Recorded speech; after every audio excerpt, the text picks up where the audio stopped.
What's going on, everybody? Happy Friday.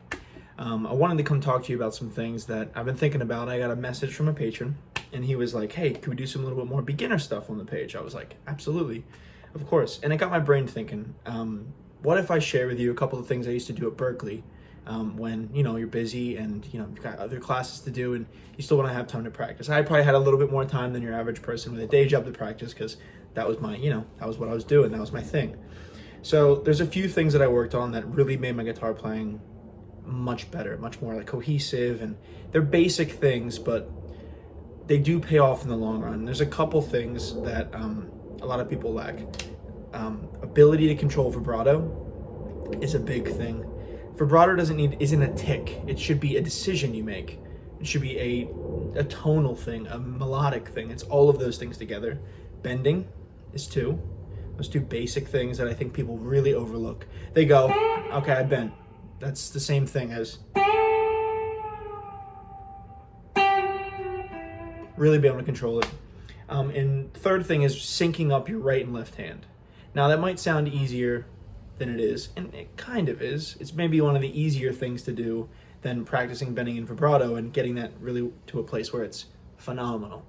Not just a tick that you do, a thing that you just, every single time you just do the same thing. That's shitty to me. And I think everyone can tell when someone really has it down, whether they're thinking about it or not. So let's get into the first thing. So it is important to point out, I'm going to be doing this lesson with no effects. Straight into the amp, no reverb, nothing. Nothing to mask what you're playing or make it sound better than it is, right? So first thing, we're gonna get into the syncing of the hand. It's kind of the least fun thing, however, but it is still a thing. I was taught this, I forget the name of it. It's kind of like this, I don't know, the caterpillar method, I think is caterpillar exercise, as someone told me. So what you're gonna do is pick one string set, right? And you're gonna go, for example, there's tons of different ones of these, and maybe I'll write them down and I'll put them in the video. Right? We're going to go first, one, and use all four fingers for this. 1, 2, 3, 4. That's how we'll number them. 1, 3, 4, 2, 1, 3, or 1, 3, 2, 4, 1, 3, 2, 4, 1, 3, 2, 4. And I'm alternate picking that whole time. Now, it sounds like super boring, right? But what we're going to do is do that across all the strings. 3, 2, 4, 1, 3, 2, 4, 1, 3, 2, 4, right? 3, 2, 4, 1. And then going the other way, going back down is hard. 1, 3, 2, 4.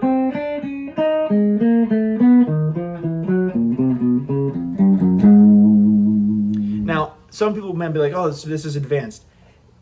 The idea isn't really advanced. It's nothing. It's neither advanced nor complicated or anything. It's just do this, right? Now we introduce a metronome. This is 80 beats per minute. So each finger gets a beat.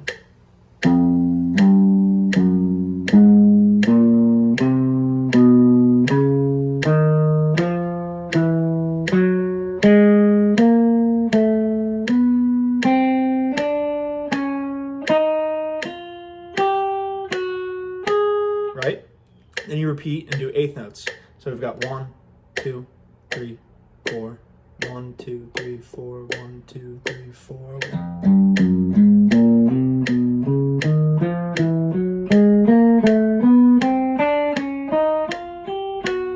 Right? Now, this is the most boring thing. This is why we're starting with this. You do this for a couple weeks. You will have way more control over how your hands line up together. For sure, I have no doubt. Maybe a month, maybe if you day job and all those things, and you work during the day and you have an hour at night or whatever, and you do this for 10 minutes every day.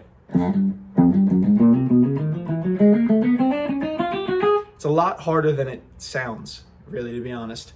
And the next thing for this, and then we'll get to the next one, no metronome, don't worry about this, is just this is more of the caterpillar thing.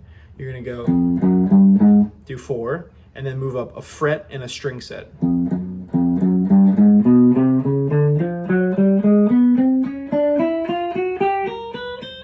Right? And then, to keep going this way, you'll now go, and then move up a string set and a fret, or a string and a set.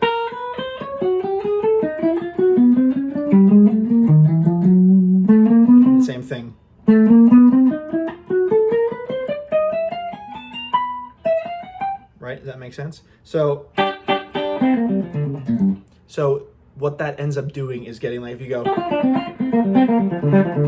your hands are linked up. Now, whatever your right hand's doing, your left hand can follow, which is a big struggle for a lot of people. So there's that. Now let's get into the bending and vibrato, the more fun stuff. So quick and easy thing you can do for this every day. For bending, we're not gonna use, again, no reverb, because we have time to fix it and the trails get in the way. So clean. This will really help. So just gonna take the notes from the B minor pentatonic scale. So we've got, well, what I want you to do is bend straight up. Don't go till you hear that it's right. And then test it. You'll hear if you overbend, if you go that note, a little sharp, you'll hear it.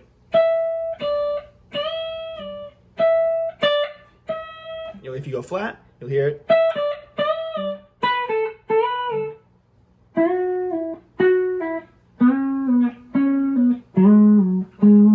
Right?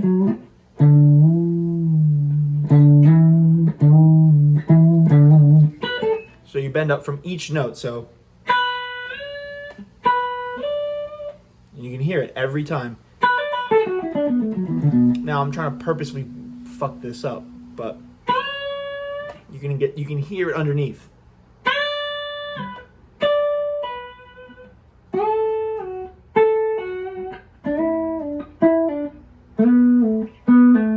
Right? You overbend, that one's really easy to overbend. You want that.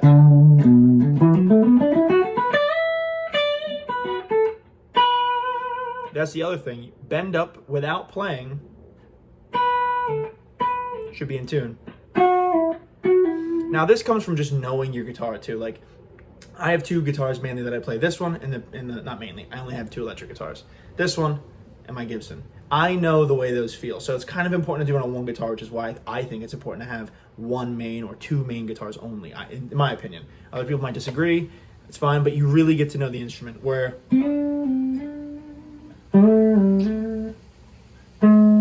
if you didn't know your instrument, you would not even know maybe if that's flat.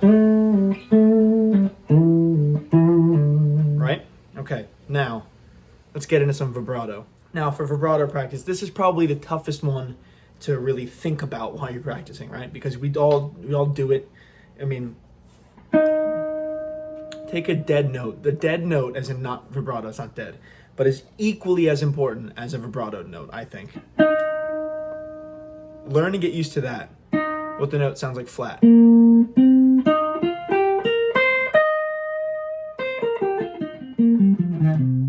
Right? Get used to that sound. And then when you bend it or do vibrato, it's even better. Now, I do this type of vibrato where I'm working actually on another one. This classic vibrato, I'm trying to get better at that. I was not good at that normally. So I do this kind, where I don't touch the back of the neck, and I push the string up and down. My finger is stiff, but not too tight, and I do this. The reason I do this is because it's a lot easier to control the speed, which is also something important. What if that's appropriate? So I'm gonna take it slow. Practice the motion of it. It's gonna sound weird slow. A little bit faster. No part of that went out of tune, right? And I got really fast. I probably get even faster, to be honest, but that just gets crazy, right? That's not out of tune, but that's crazy. You want to practice everything we're doing today slow, except for the bend. You want to just be able to bend up. Right? But this, really have control over with your left hand or right hand if you're lefty. You can go up and down on the D string, but be very mindful. I think that's the biggest thing about practice in general. Being mindful of what you're doing is the most important thing. I don't think there is another one. It's like mindful practice. If you just sit here and just, put everything on and